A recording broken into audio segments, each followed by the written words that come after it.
तो आज जो हम चैप्टर स्टार्ट करेंगे उसका नाम है मॉलिक्यूलर बेसिस ऑफ इनहेरिटेंस। ये हमारा क्लास 12 का चैप्टर और ये बच्चों को बहुत हार्ड लगता है, लेकिन मैं आपको इतना इजी वे में पढ़ाऊंगा ना, आप ये कहोगे चैप्टर है ये बहुत आसानी से, लेकिन आपको थोड़ा सा एफर्ट या थोड़ा समझ कर सुनना पड़ेगा और बहुत अच्छी तरीके से रिवाइज करना पड़ेगा 2 या 3 बार। इससे पहले जो हमने चैप्टर पढ़ा था या आपने कहीं और से पढ़ा होगा, वो पढ़ा था प्रिंसिपल ऑफ इनहेरिटेंस। अब इनहेरिटेंस क्या होता है, मतलब जो बाप से बच्चे के अंदर, ठीक है, जो चीज़ें, जो क्वालिटी जो इनहेरिटेड होती हैं, विरासत में जाती हैं, कि फॉर एग्जांपल जो इंसान का जो बच्चा होता है, यानी कि हमारा जो बच्चा होता है, उसकी शक्ल, नाक, सूरत सब कुछ हमारी जैसे होती है, ठीक है। और जो जानवर है, चाहे वो कुत्ता है, बिल्ली है, शेर है, उसके बच्चे, बिल्ली का बच्चा बिल्ली की तरह होगा, शेर का बच्चा शेर की तरह होगा, इंसान का बच्चा इंसान की तरह होगा। तो क्या कभी ऐसा होता है कि इंसान का बच्चा कुत्ते की तरह हो या कुत्ते का बच्चा इंसान की तरह हो? नहीं हो सकता। लेकिन ये क्यों नहीं हो सकता? क्यों? क्योंकि जो हमारे जीन हैं वो हमारे बच्चों में जाते हैं, इनहेरिटेड होते हैं, विरासत के तौर पे जाते हैं। कुत्ते का, बिल्ली का, शेर का, उनके जो जीन है उनके बच्चों के अंदर जाता है। यानी कि जीन एक ऐसी चीज़ होती है, यही तय करता है कि वो जो चीज़ बन रही है, वो जो लिविंग ऑर्गेनिज्म बन रहा है, वो जो जानवर या इंसान जो भी कुछ बन रहा है, वो किस तरीके का बनेगा। अब जो लिविंग ऑर्गेनिज्म, वो जो स्पीसीज़ होती हैं हमारे एनिमल्स में, जैसे हम हैं इंसान, होमोसेपियन, जानवर हैं, उनमें काफ़ी स्पीसीज़ होती हैं। तो जो इंसानों की जो जीन होती हैं उनसे इंसान ही बनते हैं, जानवरों के जीन से जानवर ही बनते हैं। और ये जीन नस्ल टू नस्ल, जनरेशन टू जनरेशन इनहेरिटेड होती हैं, यानी कि जाती हैं विरासत में। तो हमें ये तो पता चल गया कि जीन जाती हैं, यानी कि अपने जो हम आगे जनरेशन बढ़ाते हैं उसके अंदर हमारी जीन इनहेरिटेड होती हैं, ठीक है। और उससे और वही जीन सब कुछ तय करती है कि एक, मतलब जो हमारा अगला लिविंग आ रहा है कि वो अपने पेरेंट्स से उसकी तरह दिखता होगा, उसकी तरह सोच समझ सब कुछ उसकी तरह होगी। लेकिन इसमें भी एक चीज़ है कि हमारी जीन जा तो रही है, ये तो हमको पता चल गया, ठीक है। लेकिन एक चीज़ जो आज हमें बड़े अच्छी तरीके से पता है कि हमारा जीन यानी कि जेनेटिक मटेरियल क्या है।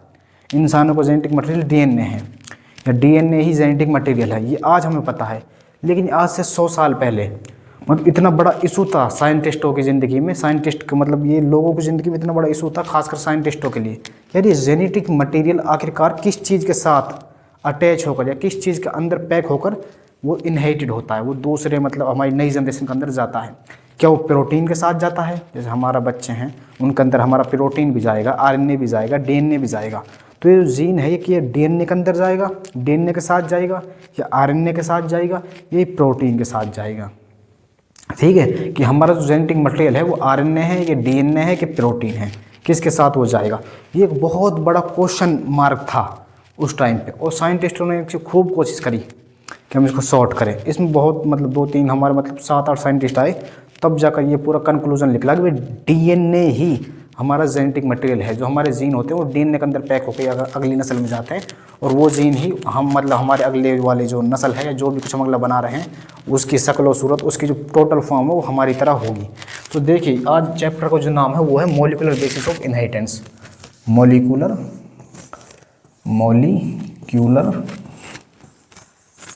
Basis of inheritance. यानी जो इनहेरिटेड होती है चीज़ें जीन के थ्रू, उनका मॉलिक्यूलर बेसिस क्या है, यानी कि उनके अंदर जो है कि कौन से मॉलिक्यूल किसके साथ वो चीज़ें जाती हैं। वो बायोमॉलिक्यूल क्या हमारा डीएनए है, क्या हमारा आरएनए है, क्या हमारा प्रोटीन है, ठीक है।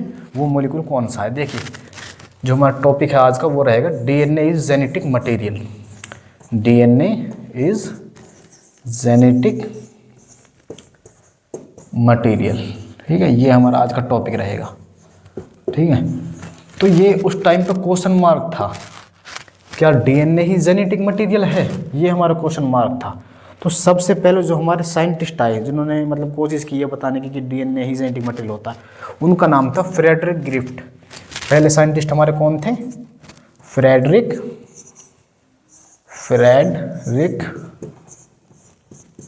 ग्रिफ्ट, ठीक है। इन्होंने ये एक्सपेरिमेंट कब किया? इन्होंने एक्सपेरिमेंट किया 1928 में। 1928 में इन्होंने क्या लिया?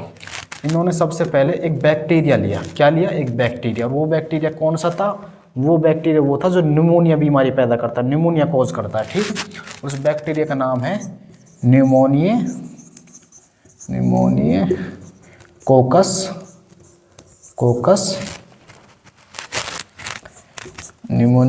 न्यूमोनिया। ठीक है, इस बैक्टीरिया का नाम था न्यूमोनिया कोकस न्यूमोनिया। ठीक है, और इसका मतलब एक और नाम है, इसे हम कहते हैं स्ट्रेप्टो, दो नाम है इसके, स्ट्रेप्टोकोकस न्यूमोनिया। ठीक है, न्यूमोनिया। ठीक है, ये हमारे दो मतलब एक बैक्टीरिया था। ठीक है, ये हमारा क्या था, बैक्टीरिया। अब इस बैक्टीरिया के दो टाइप थे, जो बैक्टीरिया है इसके दो टाइप थे, यानी कि इसकी दो स्ट्रेन थी। ये कितने तरीके का था, 2 टाइप्स। ठीक है, 2 तरीके का, 2 टाइप्स, 2 तरीके का था, जिसको बोलते हैं स्ट्रेन।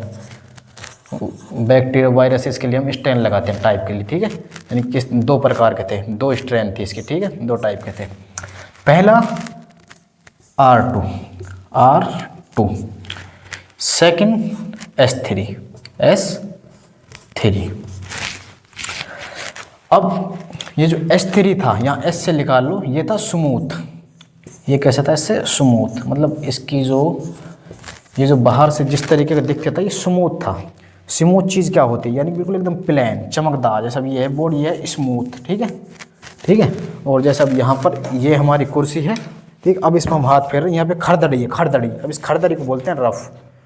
तो ये एकदम स्मूथ था। ठीक है, यहाँ पे स्मूथ। ठीक है, लेकिन स्मूथ था किस कारण, क्योंकि इसके ऊपर एक लेयर थी, एक परत थी, प्लेन। जैसे इस बोर्ड के ऊपर एक प्लेन सी वाइट लेयर है ना, इसके ऊपर ये कैप्सूल था, एक लेयर थी, जिसे हम कहते हैं कैप्सूल। ठीक है, क्या था इसके ऊपर, कैप्सूल।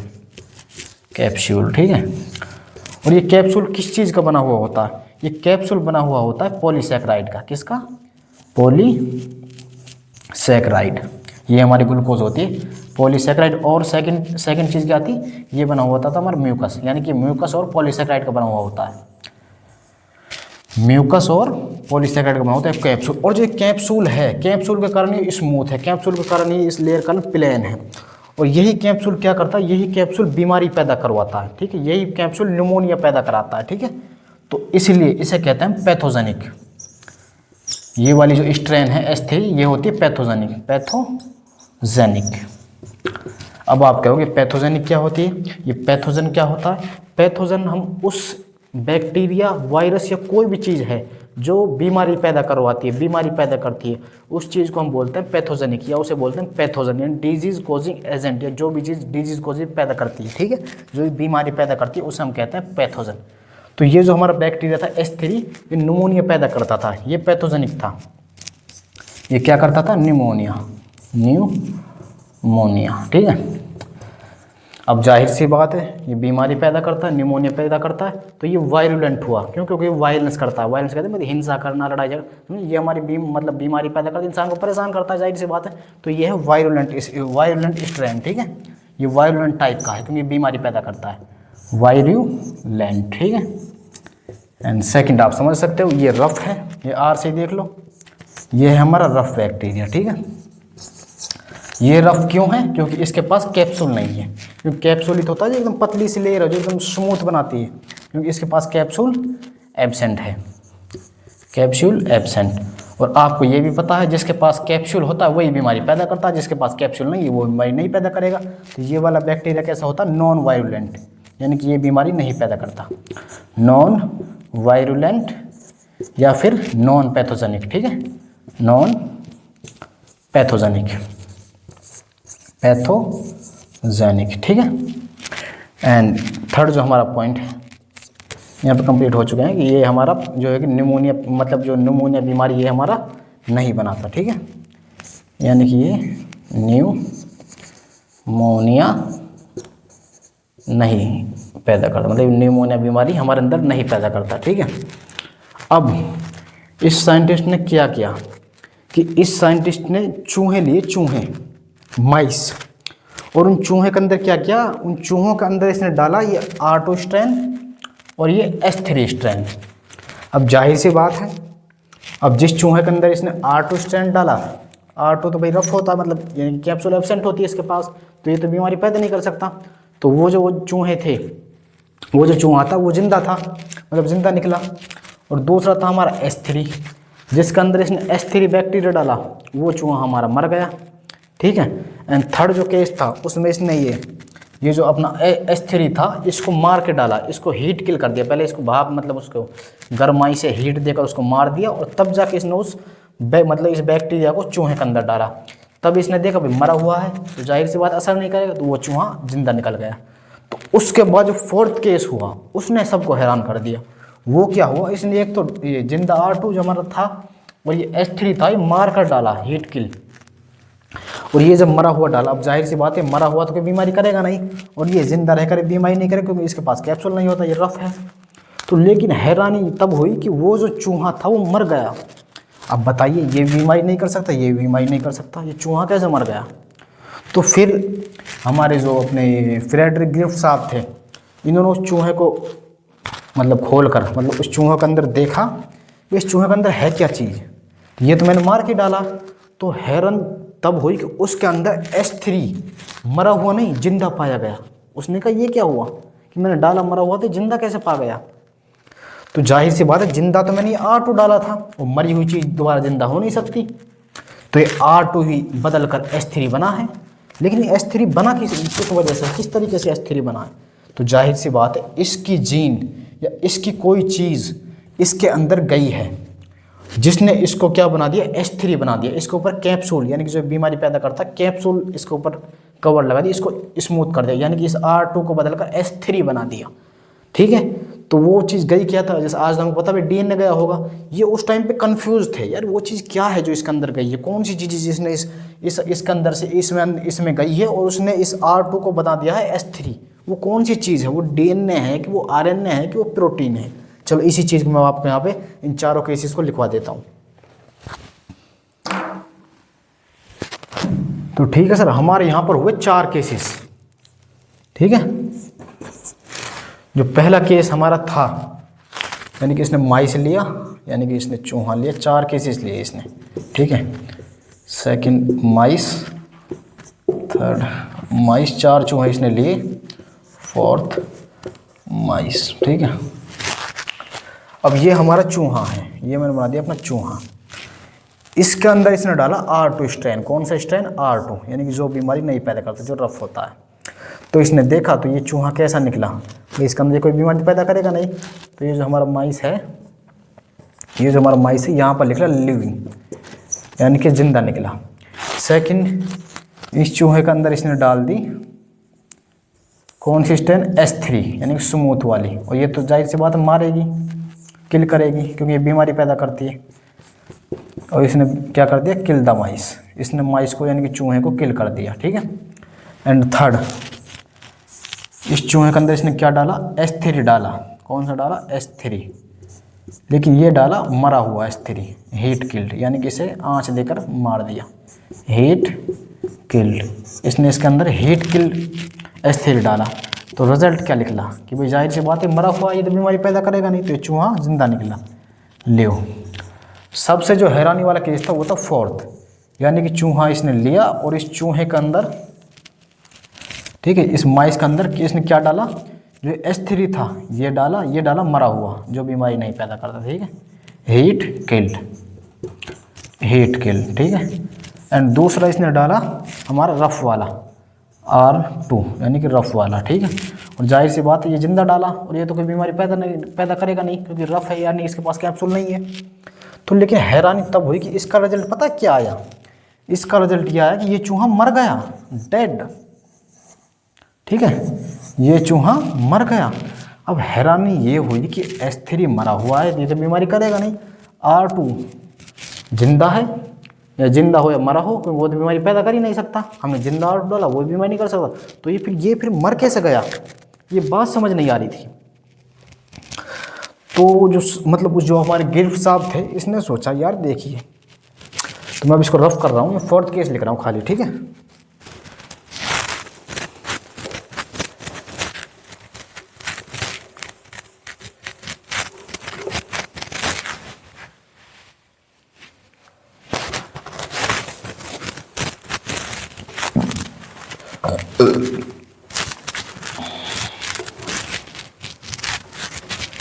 ठीक है।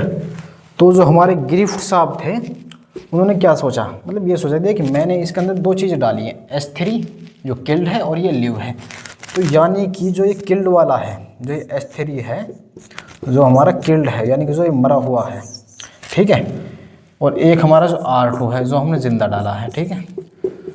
तो ये जिंदा बदल कर हो गया है S3।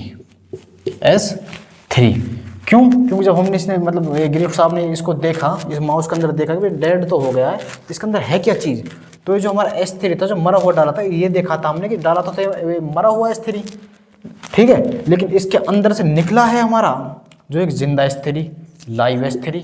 तो यानी इसका मतलब यही तो हुआ है कि जो R2 है यही बदल कर S3 बन गया है, क्योंकि जिंदा चीज़ ही बदल सकती है, मरी हुई चीज़ तो बदलेगी नहीं, ठीक है। तो ये R2 बदल कर बन गया S3, ये R2 क्या हो गया, ट्रांसफॉर्म हो गया, ये क्या हो गया, ये ट्रांसफॉर्म हो गया, ठीक है। अब ये ट्रांसफॉर्म यूँ ही तो होएगा नहीं अचानक, अब ये रखा रखा ट्रांसफॉर्म हो जाएगा। तो जो अपने गिफ्ट साहब ने सोचा, जो गिफ्ट साहब ने मतलब लगाया हिसाब कि जो S3 के अंदर कोई ऐसा ट्रांसफॉर्मिंग मटेरियल है, S3 के अंदर ऐसा कोई ट्रांसफॉर्मिंग मटेरियल है जिसने इस R2 को बदलकर S3 में बदल दिया। लेकिन वो ट्रांसफॉर्मिंग मटेरियल क्या है, ये जो ट्रांसफॉर्म हो गया है ये किस कारण हुआ है कि जो S3 है इसके अंदर कोई ट्रांसफॉर्मिंग बदलने वाला ट्रांसफॉर्मिंग मटेरियल था। और आप सबको आज हमें पता है कि वो ट्रांसफॉर्मिंग मटेरियल है जेनेटिक मटेरियल। जेनेटिक मटेरियल के अंदर होती है जीन, यानी कि जो जीन वाला मटेरियल होता है जेनेटिक मटेरियल, यही जो इक्वालिटी को आगे फैलाता है, ठीक है। तो ये जो जेनेटिक मटेरियल था, ये जो ट्रांसफॉर्मिंग मटेरियल था, इसने इस R2 को बदलकर S3 में कर दिया। लेकिन ये जो जेनेटिक मटेरियल ट्रांसफॉर्मिंग मटेरियल था, क्या ये DNA था, क्या ये DNA था, क्या ये RNA था, क्या ये प्रोटीन था, ये एक बहुत बड़ा मुद्दा बना रहा, ठीक है। तो उनको ये समझ नहीं आ रहा था कि DNA ये जेनेटिक मटेरियल को ले जा रहा है, कि RNA ले जा रहा है, कि प्रोटीन ले जा रहा है। जो हमारे गिफ्ट साहब को, इनको ये बात का कोई इल्म नहीं था कौन ले जा रहा है। तो इसके बाद हमारे दूसरे साइंटिस्ट आए जिनका नाम था मतलब वो एवेरी, मैकलेड एंड MC कार्टी, ठीक है। इन तीनों साइंटिस्टों ने मिलकर बताया कि DNA है जो इस R2 को S3 में बदल रहा है, और वो इस हीट किल्ड DNA का, इस हीट किल्ड S3 का ही DNA है। तो देखिए आगे। तो अब जो हमारा दूसरा एक्सपेरिमेंट हुआ, जो हमारे साइंटिस्ट आए, ये 3 साइंटिस्ट हमारे आए। पहला एवरी,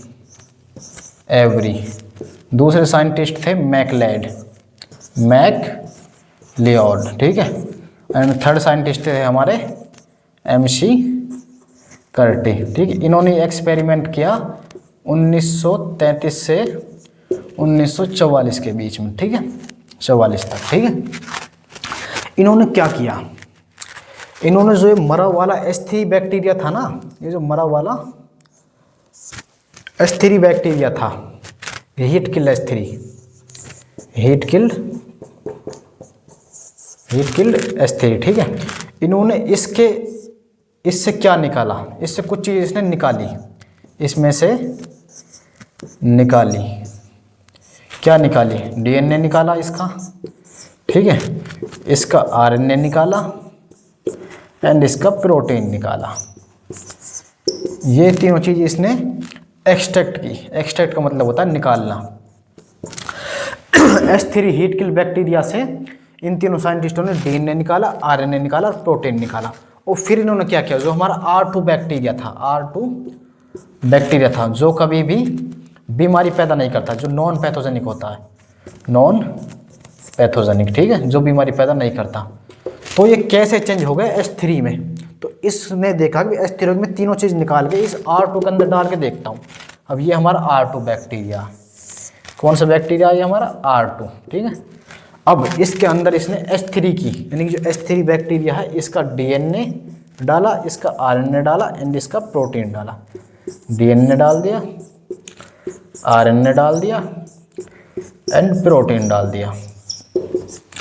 अब इसको पता चल जाएगा। अभी क्या करेंगे, एक एक कर पहले RNA को साइलेंट करेंगे, फिर ये प्रोटीन को साइलेंट करेंगे, फिर ये DNA को साइलेंट करेंगे। अब एक एक करके साइलेंट करेंगे तो इनको पता चल जाएगा कौन सा हमारा फीचर है, या RNA है कि DNA, प्रोटीन, कौन सी चीज़ है जो इस R2 को बदल कर रख देती है S3 में। तो सबसे पहले ये क्या करते हैं, फर्स्ट केस में ये इस प्रोटीन को कैंसिल आउट कर देते हैं।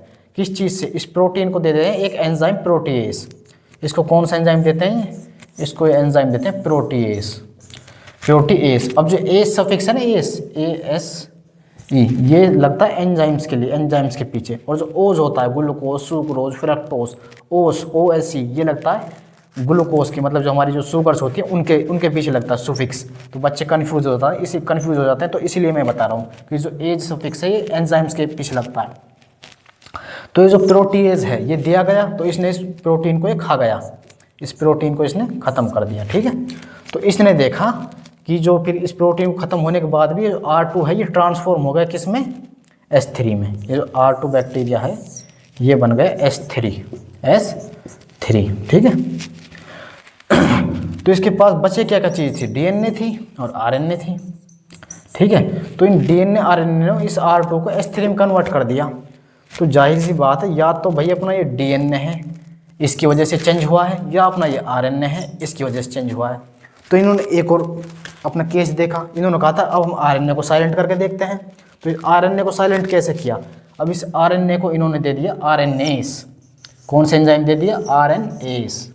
ठीक है, अब ये RNase क्या करता है? ये भी एंजाइम है RNase। ठीक है, ये एंजाइम क्या करता है? ये इस RNA को खा जाता है। ठीक है, अब बचा हमारा DNA। ये अब देखते हैं कि ट्रांसफॉर्म होता है कि नहीं होता। ठीक है, और ये बैक्टीरिया अब यहाँ मतलब ये दूसरा केस हो गया। ठीक है, फर्स्ट केस क्लियर हो गया यहीं पे। अब ये सेकंड केस है, थोड़ा आप यहाँ तक समझ लें। यहाँ तक ये फर्स्ट केस था वो हट गया, अब ये सेकंड केस है। तो इन्होंने देखा कि R2 बैक्टीरिया था। ठीक है, इसके अंदर हमने RNA भी हटा दिया, तो देखा कि फिर भी ट्रांसफॉर्म हो गया। ये R2 से बन गया फिर दोबारा S3, फिर से बीमारी पैदा करने वाला बन गया। तो जाहिर सी बात है इसके पास केवल DNA बचा था, केवल DNA बचा था। तो यानी कि ये जो सारा खेल किया है ये DNA ने किया है। लेकिन इनके दिमाग में एक और खुराफात आई, क्या पता RNA DNA, क्या पता इस DNA का कोई हाथ ना हो। हम सोच रहे हैं गलत, क्या पता इन तीनों में से कोई सब ना हो। तो इन्होंने इसको भी साइलेंट करना चाहा, तो इन्होंने इसको क्या दे दिया? इसको दे दिया DNase, यानी कि ये एंजाइम जो DNA को ख़त्म कर देता है।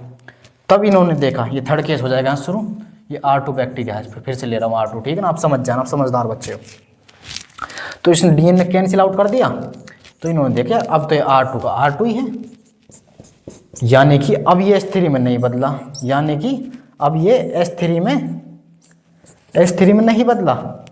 यानी कि जो हमारा मेन फैक्टर था बदलने वाला वो था केवल और केवल DNA। तो हमारे एवरी साहब, मैकलेड साहब, एम कार्टी साहब, इन्होंने साफ साफ कह दिया, इस एक्सपेरिमेंट से प्रूव कर दिया कि जो हमारा DNA है वही हमारा जेनेटिक मटेरियल है। DNA is genetic material, DNA is genetic material. ठीक है, लेकिन फिर भी कुछ लोग होते हैं, जैसे हमारी ज़िंदगी में होते हैं कुछ साइंटिस्ट थे, वो कहते हैं ये एक्सपेरिमेंट को हम नहीं मानते, हम मतलब कुछ साइंटिस्ट जो इशू बना रहे थे। तो उनको एक ऐसा सबूत चाहिए था जिसको कोई सारा नकार ही ना सके। उसको बोलते हैं साइंटिफिक भाषा में अनइक्विवोकल, जिसको कोई ना कह सके कि भाई ये गलत है, जिसको सब स्वीकार करे। ठीक है, जिस इंसान की चलती हो उसको फिर कोई मना नहीं करता ना, सब दबते हैं बाहुबली लोगों से, उस तरीके से। एक ऐसा एग्जाम्पल आप हमें दें, एक ऐसी चीज़ हमें दिखाएं कि जो हम मान लें कि DNA ही जेनेटिक मटेरियल है, इसके अलावा कोई जेनेटिक मटेरियल नहीं, कि ऐसा एक सबूत दीजिए जिसे हम कहते हैं अनइक्विवोकल प्रूफ। एक ऐसा सबूत दीजिए जिसको कोई नकार ना सके। तो हमारे जो थर्ड एक्सपेरिमेंट था उसमें हमारे दो साइंटिस्ट आए, चेस साहब एंड हर्षे साहब। इन्होंने एक बहुत ही खूबसूरत सा एक्सपेरिमेंट किया, उससे पूरी दुनिया ने मान लिया कि हाँ DNA ही जेनेटिक मटेरियल है। अब एक आप बात छोटी सी सोचिए, आपको क्या लगता है? आप मतलब सोचिए कि मतलब कौन सी चीज़ ऐसी होगी, आप अपने दिमाग में लगाइए कौन सा ऐसा एक्सपेरिमेंट होगा जिससे पूरी दुनिया मान ले। तो जैसे कि मैं आपको समझा देता हूँ, बहुत ही आसान मतलब एक्सपेरिमेंट है ये। वो क्या करते हैं, हमारे जो है अपना ये होता है एक वो ले लेते हैं वायरस, मतलब जैसे आपको मैंने बताया था कि हम हैं या इंसान है कोई भी है, जीन एक ऐसी चीज़ होती है जो उस मतलब उस स्पीसीज़ की, जैसे हम हैं, हम ह्यूमन एक स्पीसीज़ है, जानवर कुत्ते बिल्ली, कुत्ते एक अलग स्पीसीज़ है, बिल्ली अलग है, शेर एक अलग स्पीसीज़ है। तो जो हमारी नस्लें हैं वो हमारी जैसी देखेंगे, क्यों? क्योंकि हमारे जीन उनके अंदर जाएंगे। तो जीन एक ऐसी चीज़ है जो मतलब कि अपने फादर या अपने पेरेंट्स या अपने जो पूर्वज हैं उनके जैसा बनाती हैं। तो जो वायरस होता है ना, तो ये किसी चीज़ को इन्फेक्ट करता है। पता कैसे इन्फेक्ट करता है? ये उसको इन्फेक्ट करता है, ये अपनी जो बॉडी है, अपनी बॉडी उसके अंदर मतलब डाल देता है, और इसकी जो बॉडी है उसके अंदर बनने लगती है उस होस्ट के अंदर, या जिस होस्ट उसको बोलते हैं जिस लिविंग पर, जिस चीज़ पर इसने अपना हमला किया हो, बीमारी पैदा की, उसे हम होस्ट बोलते हैं, जो इस वायरस से पीड़ित हो। ठीक है, तो जो इसका होस्ट होता है ये अपने मतलब उस होस्ट के अंदर इस वायरस की बॉडी कई सारी बनने लगती हैं, डिवाइड होने लगती हैं। वो मैंने बताया सारी चीज़ें किस चीज़ से तय हैं, जीन से तय हैं, जीन से तय है, यानी कि इस वायरस का जीन ही तो उस जो भी चीज़ है जिसके अंदर इन्फेक्ट कर रहा है उस होस्ट के अंदर इस वायरस की जीन ही तो गई होगी। लेकिन ये जीन गई किस चीज़ के अंदर थी, यानी कि आरएनए के अंदर गई थी, या प्रोटीन के अंदर गई थी, या डीएनए के अंदर गई थी। अब यहाँ पर ये हमें पता चल जाए कि किस चीज़ के अंदर गई थी तो सारा मामला ही सॉर्ट हो जाए। तो इन्होंने क्या किया, जो डीएनए था ना उसको रंग दिया, रंग, एक रंग दिया, मतलब एक चीज़ में डुबो दिया जिससे डीएनए रंग गया। अब जिस होस्ट के अंदर इसने बीमारी पैदा की, यानी कि जिसके अंदर इसका जीन था वो डिवाइड हो रहा था। ठीक है, और पता था ये करना था कि जीन जाता किस चीज़ के साथ। अब जब हमने डीएनए को रंग दिया और जब हमने उस जो होस्ट था उसको चीर फाड़ कर देखा जिसके अंदर वायरस डिवाइड हो रहे थे, उसके अंदर हमने देखा कि उसके अंदर तो जो जिस रंग से हमने डीएनए को रंगा था वही रंग वहाँ पर मिला था, वही एलिमेंट वहाँ पर मिला था। तो सब समझ गए कि भाई जो डिवाइडिंग करता है, जो डिवाइडिंग फैक्टर होता है, जो जीन होता है, जो हमारा मतलब इनहेरिटेड चीज़ होती है जीन, ये हमारी सिर्फ और सिर्फ डीएनए के साथ जाती है। इसलिए कहते हैं DNA is genetic material, gene का मटेरियल है वो डीएनए है। ठीक है, तो अब इसी एक्सपेरिमेंट को मैं आपको लिखवा देता हूँ थ्योरेटिकली। ठीक है, कैसे कैसे दिया था, कैसे कैसे इन्होंने इस प्रोसेस को किया था। ठीक है, तो जो हमारा थर्ड एक्सपेरिमेंट हुआ जिसने एकदम साबित कर दिया अनइक्विवोकल कि कोई मना ही ना कर सके कि डीएनए ही हमारा जेनेटिक मटेरियल है, वो जो थर्ड एक्सपेरिमेंट था वो हमारे दो साइंटिस्ट ने दिया था। जो फर्स्ट थे वो थे हमारे हर्षे साहब, हर्षे, एंड सेकंड थे हमारे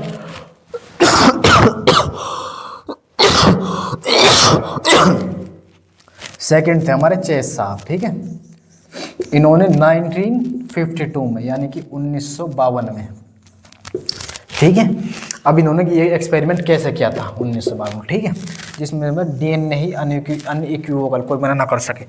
इन्होंने इस एक्सपेरिमेंट से क्या किया था कि डीएनए इज,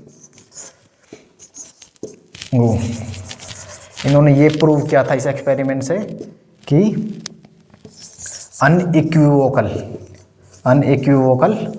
प्रूफ जो दिया था, unequivocal proof for DNA is genetic material. ठीक है, मटेरियल। तो इन्होंने अनइक्विवोकल, जिसको कोई मना ही ना कर सके, ऐसा proof DNA is genetic material है, ऐसा प्रूफ इन्होंने दिया था कि डीएनए ही जेनेटिक मटेरियल है, इसको कोई नकार नहीं सकता, अनइक्विवोकल, कोई मना नहीं कर सकता। अब ये प्रूफ कैसे इन्होंने दिया, ठीक है, तो इन्होंने क्या किया, इन्होंने एक लिया बैक्टीरिया, क्या लिया, इन्होंने एक लिया बैक्टीरिया। ठीक है, वो बैक्टीरिया कौन सा था, वो था हमारा इकोलाई, बहुत ही फेमस बैक्टीरिया है। इसने एक बैक्टीरिया लिया, बैक्टीरिया, ठीक है, कौन सा बैक्टीरिया, इकोलाई, ठीक है, इकोलाई। और एक लिया वायरस, वायरस कौन सा वायरस, T2 वायरस, इस वायरस का नाम T2, ठीक है। और ये इस जो अब ये वायरस, ठीक है, ये इन्फेक्ट करेगा इस बैक्टीरिया, कौन से बैक्टीरिया, इकोलाई बैक्टीरिया को। और जो वायरस बैक्टीरिया को इन्फेक्ट करते हैं उन वायरसेस को हम बोलते हैं बैक्टीरियोफेज। तो ये T2 वायरस कैसा है, बैक्टीरियोफेज, यानी कि बैक्टीरिया को इन्फेक्ट करता है, बैक्टीरिया को इन्फेक्ट करता है, बैक्टीरियोफेज। ये किसे इन्फेक्ट करेगा, ये इन्फेक्ट करेगा इस इकोलाई बैक्टीरिया को, ठीक है। तो जो हमारा वायरस होता है, सबसे पहले इसका स्ट्रक्चर दीजिए, यहाँ से वो कहानी शुरू होगी रंगने वाली कि रंगा कैसे था, ठीक है। ये हमारे वायरस का स्ट्रक्चर होता है, ये हेड होती है, टेल होता है, ठीक है, ये होती है हमारे वायरस की स्ट्रक्चर। अब ये जो हेड है, ये जो गोल गोल है, ये है हमारी हेड वायरस की, क्या है, हेड। इसी को हम कैप्सिड भी बोलते हैं, क्या बोलते हैं, कैप्सिड, ठीक है, इस हेड को कैप्सिड भी बोलते हैं, हेड या कैप्सिड, ठीक है। और ये बनी किस चीज़ की हुई होती है, ये हेड या कैप्सिड बना हुआ होता है प्रोटीन का, किसका, ये बना हुआ होता है प्रोटीन का, प्रोटीन का, ठीक है। और इसके अंदर पाया जाता है डीएनए, ये जो है फैला हुआ पड़ा, ये है डीएनए, ये क्या है, ये है हमारा डीएनए, ये एनए। तो बाहर हेड है जो कवरिंग है, अंदर इसके डीएनए है। और जो हेड है, ये जो कैप्सिड है, ये किस चीज़ का बना हुआ होता है? ये बना हुआ होता है प्रोटीन का। और इसके अंदर जो डीएनए है वो यहाँ पर पड़ा हुआ है। डीएनए किस चीज़ का बना हुआ होता है? डीएनए जो मतलब यहाँ पर जो हेड है वो प्रोटीन का बना हुआ होता है और इसके अंदर होता है डीएनए। वैसे डीएनए किस चीज़ का बना हुआ होता है? डीएनए बना होता है न्यूक्लियोटाइड न्यूक्लियोसाइड्स का, ठीक है। एंड उनके अंदर एक चीज़ होती है फॉस्फोरस। तो आप ये समझ लीजिए मोटा मोटा सा, डीएनए के अंदर पाया जाता है फॉस्फोरस, क्योंकि डीएनए बनता है न्यूक्लियोटाइड से और न्यूक्लियोटाइड के अंदर होते हैं फॉस्फोरस। तो डीएनए के अंदर क्या पाया जाता है? फॉस्फोरस एलिमेंट, ठीक है, फॉस्फोरस, जिसे हम पी से डिनोटेट करते हैं, पी, ठीक है। और जो हमारा प्रोटीन है ये बनता है अमीनो एसिड से। किससे? अमीनो एसिड से। तो अमीनो एसिड्स के अंदर होता है सल्फर। तो इस प्रोटीन के अंदर क्या है? इसके अंदर है सल्फर। सल्फर को हम एस से डिनोट करते हैं, ठीक है। प्रोटीन के अंदर है सल्फर। अब जो रंगने की कहानी शुरू होती है, कहाँ से शुरू होती है? अब हम लेते हैं दो रेडियो एक्टिव सल्फर और रेडियो एक्टिव फॉस्फोरस।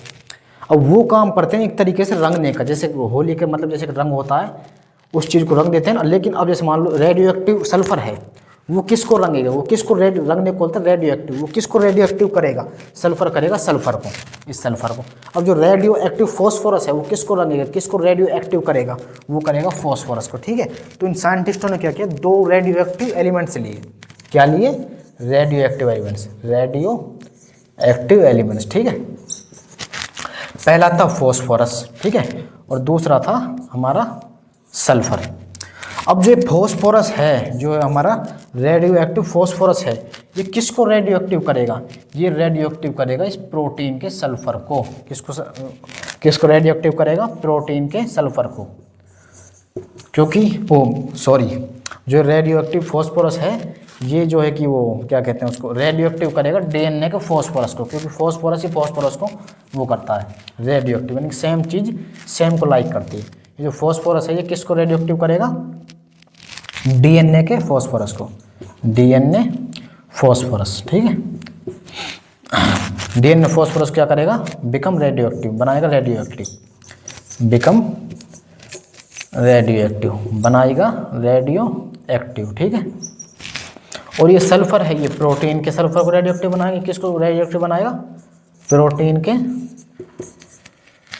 सल्फर को क्या बनाएगा? रेडियो एक्टिव, ठीक है, रेडियो एक्टिव, यानी उसको रंग देगा एक तरीके से।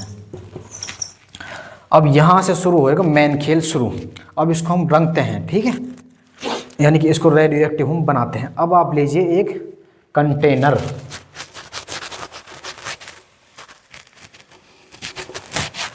अब हम एक लेते हैं कंटेनर और करते हैं अपना रंगने का काम शुरू, ठीक है। अब जैसे यहाँ पर हमने ले लिया कंटेनर, ठीक है, और इस कंटेनर के अंदर भरे हुए पड़े हैं। इस कंटेनर के अंदर क्या भरा पड़ा हुआ है? इस कंटेनर के अंदर भरा हुआ पड़ा है हमारा रेडियो एक्टिव एलिमेंट सल्फर और phosphorus, radio active element sulphur और फॉस्फोरस, ठीक है। अब यहाँ पर डाल देते हैं वायरस को, उस बैक्टीरियोफेज वायरस को, ठीक है। ये हमने यहाँ पर डाल दिया T2 वायरस, ठीक है, T2 वायरस, ठीक है, जिसे हम बोलते हैं बैक्टीरियोफेज, जो बैक्टीरिया को इन्फेक्ट करेगा, ठीक है, बैक्टीरियोफेज। कोई बात नहीं, डाल दिया था। अब जो इसका हेड है जो प्रोटीन का बना हुआ पड़ा है, ठीक है, अब ये जो हेड है जो प्रोटीन का बना हुआ पड़ा है, अब इसमें हमारा चिपक जाएगा रेडियो एक्टिव, हमारा क्या चीज़? रेडियो एक्टिव सल्फर, क्योंकि प्रोटीन बना हुआ था सल्फर से। तो यहाँ पर हमारा ये जो सारा कंटेनर है ना, यहाँ पर हमारे रेडियो एक्टिव वो भरे हुए हैं, रेडियो एक्टिव सल्फर और रेडियो एक्टिव फॉस्फोरस, ठीक है। तो ये जो हेड है हमारा बना हुआ पड़ा है, ये बना हुआ होता है, ये हेड कैप्सिड में ना होता है, ये प्रोटीन का बना हुआ होता है, और प्रोटीन के अंदर होता है सल्फर। तो यहाँ पर जो रेडियो एक्टिव चीज़ फैली हुई पड़ी है, रेडियो एक्टिव सल्फर और फॉस्फोरस फैला हुआ है, तो इस हेड में चिपक जाता है radio active sulphur, radio active sulphur किस में चिपक जाता है? वो चिपक जाता है इस हेड में। और यहाँ पे जो हेड के अंदर डीएनए है, ये जो डीएनए है इसके अंदर चिपक जाता है अपना यहाँ पे पड़ा हुआ रेडियो एक्टिव क्या? फॉस्फोरस। ये फॉस्फोरस किसके अंदर चिपक जाता है? ये चिपक जाता है हमारे डीएनए के अंदर। तो अब ये जो डीएनए है, ये जो हेड है, ये अपने रेडियो एक्टिव हो चुके हैं, जिनको हम बोलते हैं रेडियो लेबल्ड वायरस। अब ये वायरस कैसा हो चुका है? ये हो चुका है रेडियो लेबल्ड वायरस। कैसा हो चुका है? ये रेडियो लेबल्ड वायरस। अब ये वायरस हो चुका है रेडियो लेबल्ड, यानी कि इसका जो प्रोटीन वाला पार्ट है, प्रोटीन वाला पार्ट है, जो हेड है इस वायरस का, उसमें हमारा चिपक चुका है रेडियो एक्टिव सल्फर, ठीक है। और जो हमारा ये डीएनए वाला पार्ट है, इसमें हमारा चिपक चुका है रेडियो एक्टिव फॉस्फोरस, ठीक है। तो इसीलिए अब ये टोटल जो ये कंप्लीट वायरस है, अब ये बन चुका है रेडियो लेबल्ड, यानी कि इसके अंदर रेडियो एक्टिव हमारे एलिमेंट्स जा चुके हैं, प्रो सल्फर और हमारा फॉस्फोरस। अब हमें ये देखना है कि ये किस तरीके से इकोलाई बैक्टीरिया को इन्फेक्ट करता है और किस तरीके से हम वहाँ से पकड़ के निकालते हैं कि डीएनए के साथ ही हमारा जेनेटिक मटेरियल जा रहा है। जैसे कि हमारा डीएनए किससे लेबल्ड हो चुका है, फॉस्फोरस से, ठीक है। अब यहाँ से शुरू होगी असली कहानी। तो अब हम क्या देखते हैं, अब हम लेते हैं 2 टेस्ट ट्यूब, ठीक है, या हम एक ही टेस्ट ट्यूब ले लेते हैं, 2 छोड़िए आप। ये हमने ले ली टेस्ट ट्यूब, क्या ले ली, टेस्ट ट्यूब। अब यहाँ पर ये हमारा पड़ा है इकोलाई बैक्टीरिया, क्या पड़ा है, ई कोलाई बैक्टीरिया, ठीक है। यहाँ पर हमारा पड़ा है इकोलाई बैक्टीरिया। अब इसको हमारा इन्फेक्ट करता है T2 वायरस, ये हेड है, इसके अंदर ये डीएनए पड़ा है, ये पड़ा डीएनए, ठीक है। ये है हमारा T2 वायरस, ठीक है, बैक्टीरियोफेज जिसे कहते हैं। अब फर्स्ट ये इन्फेक्ट करेगा, इसके ऊपर इसकी मशीन जो टिक चुकी है, ये इन्फेक्ट करेगा इस इकोलाई बैक्टीरिया को। जो पहला स्टेप है वो है हमारा इन्फेक्ट करना, ठीक है, पहला इन्फेक्टेड, ठीक है। अब ये इसको क्या करेगा, इन्फेक्ट, यानी कि infect the E coli virus, infect the E coli, ठीक है, इकोलाई बैक्टीरिया, ठीक है। एंड जो सेकंड स्टेप होगा, अब इसने यहाँ पे इसको इन्फेक्ट तो कर दिया होगा, अब हम इसको करेंगे ग्राइंड, यानी कि अब ये जो वायरस है इसको इन्फेक्ट कर चुका है और जाहिर सी बात है इसको इन्फेक्ट कर दिया है, तो जैसे कि यहाँ पे इसका डीएनए चला गया होगा, तो डीएनए ही जाता है और यहाँ पे उसने काफ़ी सारी कॉलोनी अपनी इसके अंदर भी डिवाइड करता है, जैसे वायरस मैंने आपको बताया था बना ली होंगी। अब इसको छांटने के लिए, इसको देखने के लिए इसको करा जाता है ग्राइंड, किस चीज़ से, ब्लेंडर से। ब्लेंडर एक तरीके का मिक्सर होता है, जैसे मिक्सर होता है घर में जो चीज़ों को ग्राइंड करता है, मिक्सी जो चीज़ों को चटनी वगैरह पीसते हैं जिस पर, ठीक है। दूसरा होता है ब्लेंडिंग, वो किससे होता है, ब्लेंडर से। क्या होता है सेकेंड स्टेप, ब्लेंडिंग, जिस तरीके से ग्राइंड करना, ठीक है। यहाँ पे क्या करा जाता है, चीज़ों को ग्राइंड, ठीक है, ग्राइंड, या कह लो कि गोल गोल कर तरीके से एकदम फिरा देना वायरस को और अपने इस बैक्टीरिया को, ताकि जो वायरस इससे अलग अलग हट जाए, दोनों डिटैच हो जाए, ठीक है। Grind the virus and bacteria, किस लिए, फॉर डिटैच्ड, अलग अलग हो जाए, डिटैच्ड अलग अलग हो जाए, फ्रॉम ईच अदर, एक दूसरे से, फ्रॉम ईच अदर, एक दूसरे से अलग अलग हो जाए, ठीक है। अब मान लो ये अलग अलग हो चुके हैं। अब एक जो हमारी थर्ड तकनीक जो हमारी होती है, टेक्निक जो हमारी होती है, उसको हम बोलते हैं सेंट्रीफ्यूगेशन। अब इस सेंट्रीफ्यूगेशन में मानता हूँ आपने सुना भी होगा, नहीं सुना होगा तो मैं बता देता हूँ। लैब्स में भी जब ब्लड टेस्ट करते हैं वो भी सेंट्रीफ्यूगेशन भी करते हैं, यानी ब्लड को एक डब्बे में कर देते हैं और एक मशीन होती है जो गोल गोल गोल गोल घुमाती है। इससे क्या होता है कि सेंट्रीफ्यूगेशन फोर्स लगती है, प्रेशर लगता है, एक अलग प्रोसेस है। इसमें आप ये समझ लीजिए जो हल्की चीज़ें होती हैं, जिनका वजन कम होता है, लाइट डेंसिटी जिनकी होती है, वो ऊपर आ जाती हैं, और जो भारी चीज़ें होती हैं वो नीचे आ जाती हैं। जो नॉर्मली भी होता है, जैसे हम दूध चाय कुछ पीते हैं, कोई हल्का मसाला कुछ चीज़ या कोई दाने डालेंगे, जैसे कि कोई बादाम की कुछ चीज़, वो ऊपर आ जाएंगे, और भारी चीज़ डालेंगे कोई भारी बादाम या अखरोट तो नीचे बैठ जाएगा, जाहिर सी बात है। इसी तरीके से सेंट्रीफ्यूगेशन प्रोसेस यहाँ पर होता है। तो इसमें क्या होता है, जो मैंने बताया था ना, वायरस का जो हेड होता है वो बना हुआ होता है प्रोटीन का। अब उस प्रोटीन में क्या चिपका हुआ होता है, वहाँ पर चिपका हुआ होता है सल्फर। अब जो हमारे जो सल्फर थे वो आ जाएंगे ऊपर, क्योंकि हेड टूट चुका है बिल्कुल, जो मिक्सर में ग्राइंड होकर हेड ऊपर आ चुका है। और जो उसका डीएनए था वो तो ऊपर कभी था ही नहीं, वो तो इकोलाई के अंदर जा चुका था डिवाइड होने के लिए, ठीक है। तो जो डीएनए था वो पाया गया था नीचे एकदम तह पे, ज़मीन पर, जिसको हम बोलते हैं पेटल भी बोलते हैं, ठीक है, वो पाया गया था तह पे। तो वहीं से ये चीज़ पता चली कि भाई डीएनए जो था वो पाया गया था इकोलाई के अंदर, जो कि नीचे था, जहाँ पर इकोलाई नीचे, जैसे इकोलाई हमने यहाँ पर नीचे रखी है, और जो हमारा जो प्रोटीन था, जो सल्फर था, वो पाया गया था ऊपर। अब ये कैसे पता चला डीएनए था उसके अंदर, क्योंकि डीएनए को हमने रंगा था फॉस्फोरस से। तो इकोलाई के अंदर क्या पाया गया था, फॉस्फोरस। और फॉस्फोरस हमने किस चीज़ में डाला था, वो डाला था हमने अपने डीएनए के अंदर। तो जाहिर सी बात है प्रोटीन रह गया ऊपर, डीएनए चला गया इकोलाई के अंदर, यानी कि फॉस्फोरस मिला इकोलाई के अंदर और हमारा सल्फर मिला इकोलाई के बाहर, ठीक है। एंड जो हमारा थर्ड स्टेप है एंड लास्ट स्टेप है वो है सेंट्रीफ्यूगेशन, ठीक है, सेंट्रीफ्यूगेशन, ठीक है। अब इसमें क्या होता है, जैसे अब यहाँ पर गिलास की तरह मान लीजिए ऊपर ऊपर आ जाते हैं लाइट डेंसिटी वाली चीज़ें, यहाँ पर आ जाती है लाइट डेंसिटी वाली चीज़, यहाँ पर पाया जाता है हमारा सल्फर रेडियो एक्टिव, जी ठीक है, जो रंगा था हमने, ठीक है, रेडियो एक्टिव सल्फर यहाँ पे हमारा पाया गया। और यहाँ पर जो हमारा इकोलाई बैक्टीरिया है, ये हमारा इकोलाई बैक्टीरिया है, ठीक है, इकोलाई बैक्टीरिया, ठीक है, इसके अंदर हमारा पाया गया था फॉस्फोरस, ठीक है, तो यानी कि फॉस्फोरस पाया गया था इकोलाई के अंदर। तो यानी कि ये फॉस्फोरस हमने किस चीज़ के अंदर डाला था, ये हमने डाला था डीएनए के अंदर। तो यहाँ पर हमारा पाया गया है डीएनए। तो इस चीज़ से हमारे इन दोनों साइंटिस्टों ने, अपने हर्शे ने एंड अपने चेस भाई ने, इन दोनों साइंटिस्टों ने ये बता दिया कि डीएनए ही जेनेटिक मटेरियल है, क्योंकि यहाँ पर रंग दिया फॉस्फोरस, और फॉस्फोरस हमारा इकोलाई के अंदर पाया गया, और इकोलाई के बाहर जो चीज़ें ऊपर पड़ी थी टेस्ट ट्यूब में, वो रंगी हुई थी रेडियो एक्टिव सल्फर से, यानी कि जो हेड था वो ऊपर ही टूट गया। तो यानी कि इकोलाई के अंदर क्या चीज़ आई थी, डीएनए, क्योंकि डीएनए को ही हमने फॉस्फोरस से रंगा था, और अंतिम में फॉस्फोरस ही डीएनए के फॉस्फोरस ही हमें इकोलाई के अंदर से मिला था। तो इस लेक्चर को यहीं पर समाप्त करते हैं। तो इसी तरीके से, इतने ही इजी वे में, इतने ही आसान तरीके से मैं आपको ये पूरा चैप्टर करा दूंगा। अब आपको यहाँ से मैं लास्ट 3 या 4 लेक्चर लूँगा। आज ये हमारा पहला लेक्चर था, तो इसी तरीके से आगे आप कंटिन्यू रखिए, और हम इस चैप्टर को 2 या 3 दिन में या 4 दिन में क्लियर कर देंगे, ठीक है।